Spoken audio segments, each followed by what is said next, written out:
Maskati akanaka varanda veZimbabwe. Tasvika panhau dzedu dzaBreakMvet episode 26. Nhasi tiri kutaura MaJunta ari mudiaspora.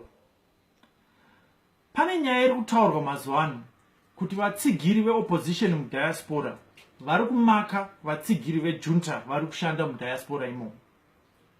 Hanzi vari kuita mapetition kuti vadzingwe ikoko kana kuti mapemiti avo adzoswe. Pano paBreakMvet fidzaneni maonero edu anotevera. Junta payakatora nyika muna 1980 kusvikira nhasi muna 2017 pakaita mabato akawanda akapikisa junta. Bato reMDC ndo ratoziva rakafomwa muna 1999. Ndiro bato rakaonekwa kunge richakunda junta. Junta rakaita sei pakafomwa MDC? Vanhu veMDC vakarohwa, vakadzi vamwe vachibatwa chibharo, dzimwe dzimba dzaipiswa, mombe kutorwa, vamwe vaitouraiwa.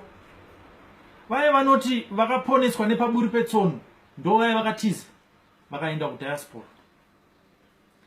MDC haina kuponda munhu, havana kuenda kumamisha vachienda door to door vachirova vanhu, havana kuita mapungwe vachimanikidza vanhu kuti vavhote, vachitora mbudzi nemombe dzavo kana kuvhara mabhizinesi. Ayo, zvinhu izvozvo zvakaitwa nejunta, uyezve zvichiri kuitwa nejunta. Masvondo akapfuura kubhikita West vanhu vakarohwa, Pastor E vakadzoka kuairport vakasungwa. Junta ndo iri kuita zvinhu izvozvo.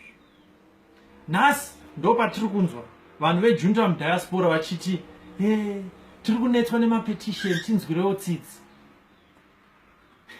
Muri lucky nekuti hurumende dzekudiaspora dzine inonzi democracy kana kuti rule of law, zvokuti zvatinokuitai zvinopera pakuita mapetition kana mapicket kana mademonstration panze pemabusiness enyu kana kuti kudzimba dzenyu. Muri lucky kuti hatikuitei zvamunoita vanhu veopposition muZimbabwe macho. Hatipenge zvedu, uyezve musafunge kuti hatikwanise kudzorera. Mudiaspora tichashandisa zvese zvatinokwanisa nezvese zvatinobvumirwa kuti tikuonesai moto ikoko. Imimi vekujunta ndimi makatanga nekurova vanhu, kwete isusu. Ngatidzinzisanei zvakanaka ipapo. Saka pfidza shamwari, unza phone padhuze. Bring the phone a little bit closer. Toda kunyatsotaura. Teererai zvakanaka. Kana uri mutsigiri wejunta mudiaspora, tichikuitai imimi zvamuri kutiita kumusha. It's very simple. Hanzi sikwenya kana kuti sikwichi, zvinoreva kuti fair kana kuti fair play kana kuti 50-50. Zvamunotiita kumusha ndo zvatichakuitaiwo kuno kudiaspora. Saka kana pane wamunoziva vanotsigira junta, vari kunakirwa zvavo nemagetsi nemvura nemarodhi anoshanda asina mapoto, vachigara zvavo paivhu raQueen kudiaspora, motizivisa zvenyu pano paBreakMvet muinbox kuti titore information iyoyo tipe macomrade vanoziva nezvemapicket kudiaspora kwacho. Toda kuvaonesa moto kusvikira vamisa kurova vamwe vedu kuZimbabwe.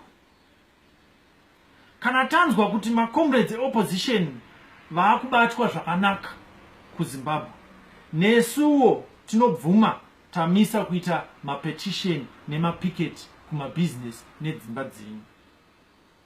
Until then, pamberi nekushungurudza vanhu vejunta mudiaspora, kana muchitsigira zviri kuitwa kumusha nejunta, then endai munonakirwa nesovereignty yenyu kuZimbabwe kwacho ikoko.